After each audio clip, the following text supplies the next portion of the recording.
예, 언제나처럼 첫 순서 오늘 하루 뉴스를 쭉 한번 정리해보는 뉴스 인앤아웃 시간인데요. 자, 오늘도 이고은 시사평론가 그리고 YTN의 김영민 아나운서 두 분 나와 계십니다. 어서 오십시오. 안녕하세요. 안녕하세요. 자, 제가 앞서도 말씀을 드렸습니다만 이재명 대표 오늘 첫 재판에 출석을 했죠. 그런데 이제 가장 핵심적인 문제 중에 하나가 고 김문기 이 씨를 몰랐나 알았나 이 부분인데 이거를 아마 출석할 때 물어본 모양이에요. 근데 그 질문엔 답을 안 한 모양이죠? 네, 취재진 질문에 대답하지 않고 법정으로 들어갔는데요. 예. 오늘 오전에 서울중앙지법에 출석했습니다. 이제 취재진들이 검찰 공소 사실에 대해서 어떻게 생각하는지, 그리고 정말로 재직 시절에 김 전 처장을 몰랐는지 이렇게 혐의에 관한 질문을 했는데요. 답변하지 않았고요. 예. 오늘 오전에 민주당 최고위원 회의가 있었는데 예. 그걸 마친 뒤에 서초동 법원으로 이동을 했습니다. 이 대표는 이동하던 중에 자신을 지지하는 단체가 집회하는 모습을 보고 창문을 잠시 내리고 손을 흔들어서 인사를 하기도 했습니다. 이 대표 재판이 시작되기 1시간여 전부터 이 법원 삼거리에는 여러 단체들이 집회를 열었는데요. 진보 단체뿐 아니라 보수 단체들도 집회를 벌였습니다. 먼저 보수 측의 대한민국 애국순찰팀, 이재명 퇴출은 국민의 명령, 이재명 구속이 민생이다라는 팻말 들고 이 대표를 처벌하라고 촉구했고요. 예. 민주개혁 국민행동 운동본부, 여기는 진보 성향인데 윤석열 퇴진, 검사 독재 규탄한다와 같은 손팻말을 들고 이 대표에 대한 검찰 수사를 비판했습니다. 이 대표의 혐의, 고 김문기 전 성남도시개발공사 이 사람을 몰랐느냐, 알았느냐 이 부분인데요. 허위 사실을 공표했다는 혐의를 받고 있죠. 네, 그렇습니다. 이재명 대표가 재작년이죠. 그 당시 민주당 대선 후보로서 21년 12월 22일에 이 방송 인터뷰에서 고 김문기 성남도시개발공사 개발 1처장을 이 하위 직원이라서 시장 재직 때는 알지 못했다 이렇게 말을 했었는데요. 예. 김 전 처장이 누구냐? 이 대장동 사업의 실무 이 주무 부서장이었고 민간 사업자들에게 막대한 이익을 거둘 수 있도록 이 유동규 전 그 기획본부장과 함께 대장동 사업협약서에서 초과이익 환수 조항을 삭제한 그런 핵심 인물로 지목돼서 수사를 받고 있던 인물이었고요. 예. 또 이 대표가 당시 방송 인터뷰를 하기 바로 직전 전날인 이 21일에 성남도시개발공사 내에서 숨진 채 발견되기도 했었습니다. 근데 이제 이 대표의 당시 발언이 이 2015년에 김 처장과 이 대표가 그 해외 출장을 다녀온 사실과 그 당시 찍었던 사진 등이 이제 공개되면서 논란이 커지기도 했었는데 이 검찰은 이 대표가 김 전 처장을 모른다고 한 발언이 허위 사실을 공표한 것이다 이렇게 보고 공직선거법 위반 혐의로 기소해서 작년 9월에 재판에 넘겨진 상태고요. 또 한 가지는 이 대표가 작년 10월 20일에 이 국회 국토교통위원회 경기도 국정감사에서 그 백현동 한국식품연구원 부지를 용도 변경하는 데 있어서 그 민간업자들에게 특혜를 준 것이 아니냐 이런 의혹에 대해서도 부인을 했었습니다. 그때 발언이 그 국토부가 용도 변경을 요청했고 공공기관 이전 특별법에 따라서 응할 수밖에 없었다. 국토부가 직무유기로 문제 삼겠다고 협박해서 어쩔 수 없었다. 이런 취지의 발언을 했는데 검찰은 이 발언에 대해서도 그 이 대표가 허위 사실을 공표한 혐의로 기소를 했었습니다. 오늘 첫 공판 기일인데요. 이전에 이제 세 차례 공판 준비 기일에서는 이제 정식 공판 기일과는 달라서 피고인 없이 진행을 했지만 이번 사건에 대한 이제 그 직접 법정에 처음으로 나서게 된 것은 오늘이 처음이잖아요. 그래서 오늘 공판에서 뭐 전해져 오는 이제 보도들을 보면 그 이 대표 변호인이 그 김천 처장에 대해서 안다라는 것은 이제 주관적인 것이고 이 몇 번 이상 봤다고 해서 안다고 말해야 하는 것은 아니다. 또 알지 못했다라는 표현 자체가 이 허위 사실은 아니다라는 취지로 이 허위 사실 공표의 구성 요건이 해당되지 않는다. 이런 취지로 발언을 했었습니다. 그러나 이제 검찰은 이 대표가 변호사 시절부터 김 처장을 알았다는 사실을 입증할 수 있다. 이렇게 자신하고 있는 상황인데요. 이 그 김 전 처장의 유족이나 유동규 전 기획본부장 그리고 김용 전 민주연구원 부원장 등이 이제 증인으로 이제 나올 예정이라고 하는데 그동안 드러나지 않은 진술이나 증거가 나올 수 있을지 뭐 이런 부분이 주목되고 있습니다. 예. 뭐 예. 이런 가운데 뭐 여야가 지금 정쟁을 이어가고 있는데요. 그래서 민주당과 국민의힘 이야기도 잠시 해보겠습니다. 먼저 민주당은 김건희 여사의 코바나 콘텐츠 협찬 의혹 무혐의 처분이 됐는데 이걸 비판했습니다. 박홍근 민주당 원내대표가 오늘 최고위원회 회의에서 검찰은 도이치모터스 주가 조작 의혹과 마찬가지로 이번에도 제대로 된 수사 없이 서면 조사로 면죄부를 내줬다. 이제 김 여사 특검을 검찰 수사 뒤로 미루자는 주장은 더는 설득력이 없다라면서 특검 주장했습니다. 그리고 민주당이 오늘 대장동 개발 사업 관련해서 불법 자금 수수한 의혹을 받고 있는 이른바 50억 클럽을 수사하자라고 특검 법안을 국회의원과에 제출했습니다. 진성준 원내수석 부대표가 대표 발의했고요. 민주당 의원 14명도 함께 이름을 올렸습니다. 앞서 정의당이 민주당 의원 6명과 함께 먼저 50억 클럽 특검법 발의한 바가 있는데 민주당 안과 정의당 안이 조금 다릅니다. 수사 대상, 특검 추진 방식 부분에서 이견이 있는데요. 민주당은 여기에 대해서 지속적으로 합의를 하고 협의를 해서 함께 특검법을 관철할 수 있도록 하겠다라는 입장입니다. 또 민주당은 50억 클럽뿐 아니라 김건희 여사에 대한 특검도 조속히 추진하겠다라는 입장인데요. 국민의힘도 민주당에 대한 공세 수위를 높였죠. 네, 이 민주당이 김건희 때리기에 나섰다면은 국민의힘은 또 이재명 때리기로 서로 이제 공세를 주고받고 있는데요. 국민의힘은 더불어민주당 이재명 대표에 대해서 어제 그 민주당 초선 의원 모임인 철험회 소속의 그 김용민 의원이 이 대표에 대한 추가 체포동의안이 국회에 넘어올 경우에 투표 자체를 보이콧하자 이런 주장을 펴기도 했거든요. 그리고 그 어제 말씀드렸던 그 극렬 지지층 개딸들도 민주당 당원 청원 시스템에 보이콧을 부결시키자 이런 주장을 한 청원을 올리기도 했었어요. 그래서 이에 관련해서 주호영 국민의힘 원내대표가 그 민주당판 십자가 밝기다 이렇게 비판을 했는데요. 뭐 기독교를 박해하기 위해서 그 신자들에게 십자가를 밟게 한 그런 행위에 빗대어서 민주당의 이재명 대표 지키기를 비판을 한 겁니다. 예. 주 원내대표는 그 민주당 스스로 체포동의안 가결을 예상하기 때문에 그걸 막기 위해서 의원들을 못 들어가게 하려는 것인데 이게 헌법기관인 의원들에게 반헌법적으로 양심의 자유를 침해하는 결정이다 이렇게 지적을 했고요. 예. 근데 이 현직 국회의원에 대한 체포동의안이 뭐 아시다시피 그 제적의원 과반이 본회의에 참석해야만 표결이 이루어지는데 참석하지 않게 되면 표결 자체가 무산이 되잖아요. 네. 근데 민주당이 지금 169석으로 과반 이상이기 때문에 집단으로 투표에 그 불참했을 때 표결이 무산되는 것 이게 물리적으로 불가능한 일은 아닙니다. 다만 이제 이런 보이콧 방식이 국회법상 의결 정족수가 충족되지 않을 때 이 표결 불성립이 된다. 예. 그래서 다음 본회의 안건으로 올라가서 또다시 표결해야 하는 것으로 해석해야 한다는 시각도 있기 때문에 이 실현 가능성이 있을지는 좀 지켜봐야 될 것 같습니다.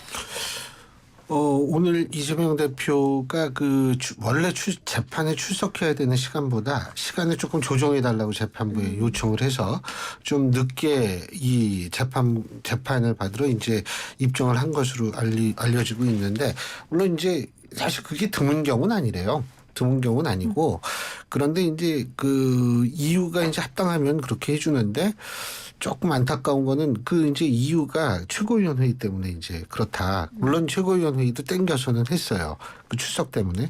근데 이왕 땡길 거면 조금 더 땡기고 제 시간에 나가면 조금 그 이 보는 사람들 입장에서도 더 좀 이 사법적 절차에 잘 따르는 그런 인상을 줄 수 있었다라는 분석도 있더라고요. 예, 근데 이게 또 하나 오늘 좀 이것도 논란이 되고 있던데 더불어민주당 정치혁신위원회가 당무감사에 당원 여론조사를 반영하는 방안을 검토한다. 이 당무감사라는 거는 사실은 이 당협위원장이라든지 이 여기에서 상당히 영향을 많이 미칠 수 있는 그런 요소라고 그러더라고요. 네, 그렇습니다. 지금 권리당원 여론조사를 현역 국회의원이나 지역위원장을 평가하는 당무감사에 반영하겠다라고 내용이 나오면서 여기에 대한 논란이 이어지고 있는데요.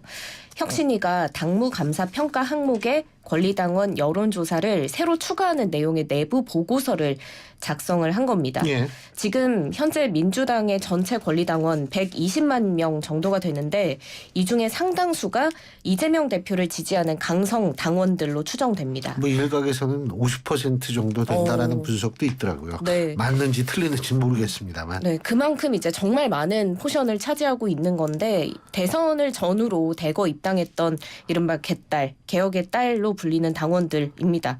이 사람들뿐만 아니라 최근 들어서도 강성 지지층의 입당 러시는 이어지고 있다고 하는데요.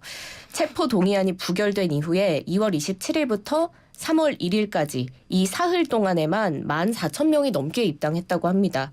원래 일평균 입당자가 500명 정도라고 하니까 그걸 훨씬 상회하는 수치인데요. 이렇기 때문에 이렇게 되면 특정 인물에 대한 강성 지지층의 의견이 많이 반영이 돼서 특정 계파를 솎아내는 장치로 활용되는 게 아닌가 이런 우려가 있더라고요. 네, 이 현역 국회의원 등을 비롯해서 지역위원장 평가하는 이 당무감사에 권리당원의 여론조사가 포함되게 되면 이 그 개딸들의 그 비중이 또 커질 것이고 그 내년 총선을 앞두고 이제 이들의 막강한 지지를 받는 현 지도부가 계속 유지가 된다면 예. 이 비명계를 솎아내는 장치가 될 수 있지 않겠느냐 이런 우려들이 나오고 있는 겁니다. 최근에도 이 대표 체포동의안 표결에서 대규모 이탈표 사태가 벌어졌는데 이것에 대해서 이제 강성 당원들이 뭐 이탈표가 그럼 어디서 나왔느냐, 누가 기권을 했느냐 이런 그 색출 작업까지 벌이면서 낙선 명단을 공유하는 이런 상황까지 가고 있기 때문에 계파 간 갈등이 이 고조될 수밖에 없는 상황과도 무관하지 않은데요. 이 당대표를 뽑는 규정에 대해서도 이제 논의가 됐었다고 예. 이제 보도가 나왔죠. 이 현행 민주당 당원 당규를 보면 당대표 예비 경선을 그 중앙위원회 70%, 국민 여론조사 30%를 반영해서 치르게 돼 있는데 이걸 권리당원 100%를 하자는 의견도 나왔었다고 하고요. 또 본경선에 갔을 때 대의원 30%, 권리당원 40%, 국민 여론조사 25%, 일반 당원 여론조사 5%뭐 이렇게 다양한 구성으로 반영을 해서 최종 당선자를 정하는 것으로 되어 있는데 이것을 아까 아나운서께서 말씀하셨다시 그 권리당원 투표 비중을 40%에서 50% 그리고 대의원 투표 비중을 30에서 20%로 이렇게 낮춘다는 겁니다. 이제 이게 결국에는 그 표면적으로는 권리당원의 권리당원 대비 대의원의 표가 이제 가중치가 높기 때문에 권리당원에 대한 그 표에 대한 가중치도 높이자 이런 방향으로 조정한다 이런 취지기는 하지만 물론 이제 10%씩 각각 조정하긴 하더라도 결과적으로는 격차가 현재 10%에서 30%가 이제 늘어나는 거거든요. 그래서 향후에 그 새로운 지도부를 구성하는 데 있어서 권리당원의 영향력이 확대될 것이다. 뭐 이런 부분에 대한 우려가 있는 겁니다. 이 논리적으로 따지고 이론적으로 따지면 권리당원의 이 권리가 확대된다라는 사실 자체에 대해서 뭐 그걸 부정적으로 평가하지는 못할 겁니다. 이론적으로만 본다면. 근데 이게 현실적으로 어떤 의미가 있느냐에 대한 해석이 달라지기 때문에 지금 이게 상당히 좀 논란거리가 될 가능성이 있다. 네. 이렇게 보여요. 네, 실제로 그 현실적으로 어떤 영향을 미치느냐를 두고 당내 비명계를 중심으로는 반발 목소리가 나오고 있죠. 당무감사가 공천과도 밀접하게 연관이 돼 있기 때문에 공천을 개딸들이 좌지우지하게 되는 것 아니냐 이런 여론이 존재하는 건데요. 비명계 인사들의 목소리 뉴스인 해주세요. 네, 이제 이게 이 대표의 그 사법 리스크로 당내에서 뭐 사퇴 요구까지 나오는 시점에 그리고 또 이제 당 대표가 거리된 상황까지를 상정해서 이제 논의를 한 것이고 이게 이제 비상사태까지 이제 대비하는 것이 아니냐 뭐 이런 전망들이 있는 것이고 그리고 이제 가장 민감한 공천에 대해서 강성 지지층의 의견을 비중 있게 반영하는 게 당연히 문제가 있다 이런 의견들입니다. 이 박지원 전 국정원장은 아무리 좋은 혁신안도 지금은 내놓지 말아야 한다. 때가 아니다. 이렇게 주장을 했는데요. 이제 YTN 라디오에 출연을 해서 과거 경험을 볼 때 총선을 앞두고 혁신위가 출범해 여러 가지 공천 룰을 만들어가는 과정에서 반드시 분란이 나오더라. 지금 혁신을 꺼내들면 이 공천 공포증을 갖고 있는 현역 의원들로부터 잘못하면 분당의 길로까지 갈 수 있다. 이렇게까지 지적을 했습니다. 그리고 그 이상민 의원도요. 이 다른 언론 인터뷰에서 자칫 이재명 대표를 그 지지하는 강성 지지층들의 발언권을 높이려고 한다든지 혹은 정치적 기본권을 더 확대하는 쪽으로 가게 되면 상대 쪽도 당연히 반발을 하게 될 것이다. 가만히 있을 리가 없다라고 하면서 우려를 표했습니다. 네, 여기에서 좀 흥미로운 여론조사 결과가 있어서 살펴볼까 하는데요. 민주당 지지자의 대다수는 이재명 대표 체제의 지속을 희망한다라는 여론조사 결과가 나왔습니다. 뉴스토마토가 미디어토마토에 의뢰해서 지난달 28일부터 지난 1일까지 진행한 여론조사고요. 체포 동의안 부결 이후 향후 민주당 체제에 대해 어떻게 생각하느냐라는 질문에 민주당 지지자의 무려 84.9%는 이재명 대표 체제의 지속을 바랐고 9.5%만이 이재명 대표의 사퇴를 선택을 했습니다. 5.3%는 잘 모른다고 답했고요. 반면에 국민의힘 지지자 사이에서의 응답은 완전히 갈렸습니다. 91.4%가 이재명 대표의 사퇴를 바랐고 4.5%만이 이 대표의 지속을 선택을 했습니다. 정의당 지지자들도 28.4%가 많이 이재명 대표 체제 지속을 바랐고 51.5%는 이 대표가 사퇴해야 한다고 선택을 했습니다. 예. 근데 이제 지금 말씀하신 여론조사가 총 몇 명을 대상으로 했냐면 1,040명을 대상으로 한 여론조사였습니다. 1,040명을 대상으로 한 여론조사고 이게 75차 정기 여론조사인데 이제 국민의 50.4%는 향후 민주당 체제에 대해서 이 대표가 사퇴해야 한다. 이렇게 답을 했는데 민주당 지지층 중에서는 84.9%가 이 대표 체제를 유지해야 한다. 이렇게 얘기를 했다는 거죠. 그러니까 이게 사실 일반 여론과 조금 이제 이 민주당 지지층의 여론이 네. 이게 좀 많이 다르구나를 느끼게 될 수 있는 부분 같아요. 참고적으로 이게 지금 이 표본 오차가 95% 신뢰 수준의 플러스 마이너스 3.0%포인트인데 이게 이제 민주당 지지층만 가지고 또 이걸 뽑아내면 3%보다는 오차 범위가 더 좀 늘게 되거든요. 이제 그런 거를 우리 청취자 여러분들께서 감안하고 들으시면 될 것 같습니다. 네. 네. 말씀하셨다시피 이제 정당 지지자들을 대상으로 봤던 수치인데 이게 또 미묘하게 정치 성향별로 봐도 이 결과가 유사하지만 숫자에는 좀 차이가 있다. 이런 걸 볼 수가 있는데 보수 성향은 이 대표 체제가 지속돼야 한다는 의견이 14.3%, 이 사퇴해야 한다는 의견이 82.1%를 차지했고요.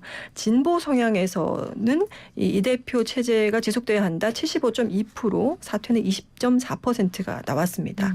그러니까 이제 각각 그 사퇴해야 한다는 의견이 보수 성향과 그 국민의힘 지지층 사이 한 10% 정도 차이가 나고 이 진보 성향과 민주당 지지자층에서 체제가 지속돼야 한다는 그 의견이 한 10% 정도 차이가 나는데요.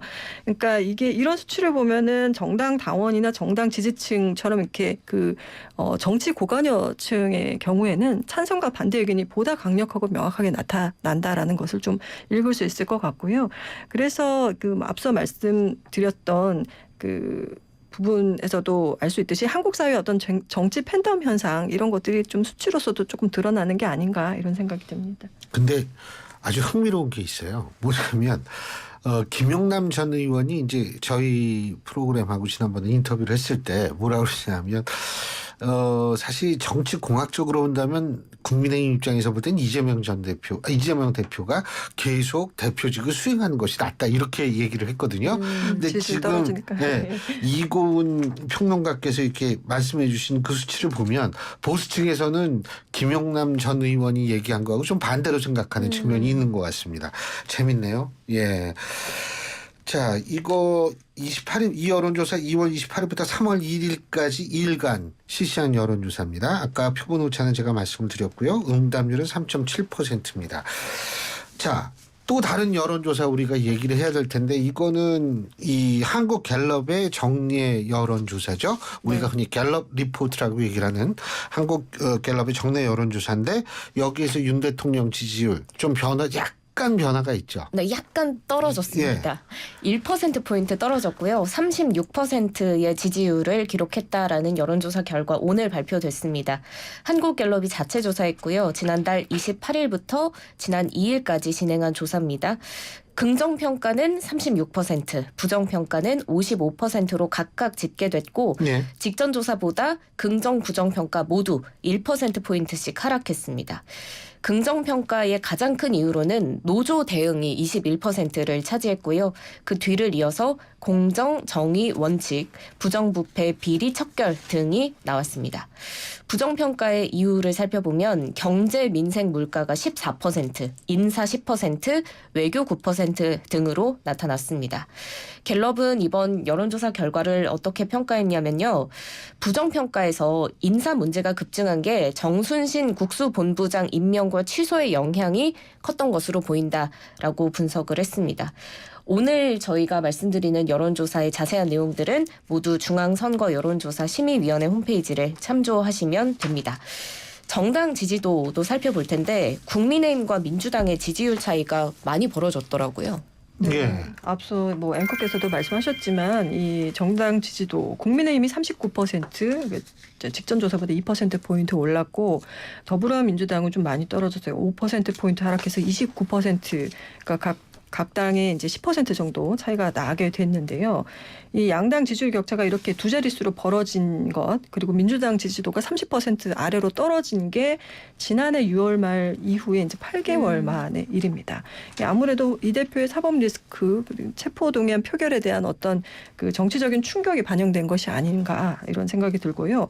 그 조사에서 또 흥미로운 것들이 있던데 이 국민의힘 당대표 지금 전당대회를 지금 준비하고 있는데 이 선거주자 4인을 대상으로 호감, 그 비호감 수치를 조사를 한 것도 있더라고요. 네. 그래서 이 잠깐 수치를 말씀을 드리면 김기현 후보가 호감도가 18%, 그다음에 비호감도가 62%, 그리고 안철수 후보는 호감도가 26%, 비호감도가 66% 뭐 이렇게 차지를 했어요. 그래서 양강 후보 중에서 안 후보가 호감도와 비호감도 모두 김 후보보다 높은 것으로 나왔는데 이게 뭐 결국 일반 국민들을 대상으로 봤을 때는 안 후보가 김 후보에 비해서 훨씬 더 인지도가 높다는 것을 또 방증한 게 아닌가. 그 네. 호감 비호감은 맞아요. 그런 인지도하고 비례하는 측면이 네네. 분명히 있습니다. 그런 생각이 들고 그런 측면에서 보면 대중 경쟁력을 보여준 수치가 아닌가 싶고 다만 좀 국민의힘 지지층을 대상으로 봤을 때는 수치가 좀 다른 게 김기현 후보는 호감이 40%, 비호감이 46%로 비등비등했고 안철수 후보는 호감이 38%, 비호감이 58% 이렇게 차지를 했습니다. 그래서 전당대회가 당원 중심으로 이제 이뤄진다는 측면에서 보면은 이 그 수치의 차이가 또 유의미한 해석을 낳지 않겠느냐 이런 생각이 들고요. 한 가지 또 재밌는 것, 이 그 장내 대통령감으로 누가 좋다고 생각하느냐 이런 조사도 있었는데 이거는 한국갤럽에서 이제 분기별로 한 번씩 시행을 하고 있거든요. 그래서 이제 지난해 이제 12월에 이제 있었다고 봐야 되는데 이 질문에 이제 민주당 이재명 대표가 20%, 한동훈 법무부 장관이 11%, 홍준표 대구시장이 5%, 안철수 후보 4%, 그다음에 오세훈 서울시장, 민주당 이낙연 전 대표가 각각 이 3%뭐 등등으로 이 순으로 나타났습니다. 이 조사는 이제 차기 대선 출마를 전제로 하는 것은 아니고 이 응답자에게 본인이 주목하는 인물이 누구냐 이렇게 답변하는 자유응답 형식으로 이루어졌는데요. 이 대표는 직전 조사에 비하면 이제 23%에서 20%로 좀 소폭 하락을 했지만 이 한 장관이 좀 눈에 띄죠. 작년에 4월 장관 후보로 지명된 이후에 이제 6월부터 이 조사에서 4%를 기록하면서 나왔었는데 9월에는 9%, 또 12월엔 10%로 계속 2위로 이름을 올렸습니다. 예. 근데 이제 지금 자기 대통령 누가 어떠냐 이거 물어보는 건 사실은 인지도 이 조사라고 보는 것이 훨씬 타당합니다. 그렇기 때문에 윤석열 대통령이 과거 우리가 봤을 때 대통령 누구가 대통령감이냐라고 그랬을 때 거기에 전혀 언급이 될 수가 없었죠. 예를 들면 5년 전만 우리가 생각을 하더라도.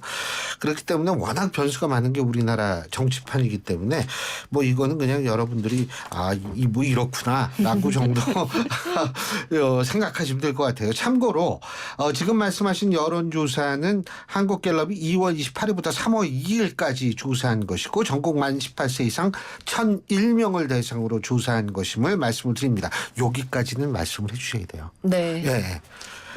뭐 표본오차 이런 거는 안 하셔도 되는데 언제부터 언제까지 몇 명을 대상으로 네. 요거는 좀 말씀해 주시면 좋죠. 명심하겠습니다. 뭐 영심까지야 그냥. 그리고 또 하나 한미가 오늘 13일부터 11일간 자유의 방패 연합 훈련 연습 이거 네. 실시한다 그러죠? 그렇습니다. 전국급 대규모 실기동 연합훈련 자유의 방패 연합 연습을 오는 13일부터 23일까지 11일간 시행한다고 한미가 공동 발표했는데요. 이번 발표의 배경을 살펴보면 이번 연합 연습은 북한의 핵미사일 고도화와 최근에 일어난 전쟁, 분쟁 교훈 등 변화하는 위협과 달라진 안보 환경이 반영된 연습 시나리오를 기반으로 맞춤형 연습을 펼쳐 예. 동맹의 대응 능력을 한층 더 강화할 것이다. 이렇게 밝혔습니다. 북한이 사실 이번 연습 시행에 강력하게 반발을 하면서 또 다시 한번 도발을 감행할 가능성도 있어 보이기는 하는데요. 왜냐하면 이렇게 대규모의 연합훈련이 일어나는 게 거의 5년 만이잖아요. 네네. 2018년 4월에 문재인 정부가 판문점 남북 정상회담 이후에 북한과 비핵화 대화에 주력하기 위해서 이 9.19 남북 군사 합의 이후에 전국급 연합 연습을 중단하고 이 연합 야외 기동 훈련도 대대급 이하로 축소 시행을 했었습니다. 근데 이것이 윤석열 정부 출범 후에 작년 하반기 을지 자유의 방패 훈련에서부터 연대급으로 확대됐는데 이번에 완전히 5년 만에 전국급으로 복원이 되는 것이고요. 지난해 5월에 한미 정상회담 이후 공동 성명에서 북한의 진화하는 위협을 고려해 한미 연합 훈련의 범위와 규모를 확대하는 협의를 개시하기로 합의했다 이렇게 밝힌 바가 있고 그에 따라서 이제 2017년 이전 수준으로 되돌아가고 있는 상황입니다. 근데 뭐 북한 도발 말씀하셨는데요. 과거 북한 도발 패턴하고 지금 완전히 달라졌습니다. 과거에는 한미 훈련할 땐 북한이 도발을 안 했어요. 이거는 그만큼 자신들이 긴장하고 좀 그렇다라는 건데 아마 이 북한이 자기네들이 뭐 핵을 가지고 있다라는 그런 거를 과시하기 위해서 그런지는 모르겠지만 요새는 그런 거 상관없이 도발을 하고 제 개인적인 측면이지만 우리는 도발 강도와 도발 측면에서 굉장히 대비를 많이 해야 될 겁니다. 자, 오늘 두 분 말씀 여기까지 듣죠. 고맙습니다. 고맙습니다. 예, 지금까지 이고은 시사평론가 YTN의 김영민 아나운서 두 분과 함께했습니다.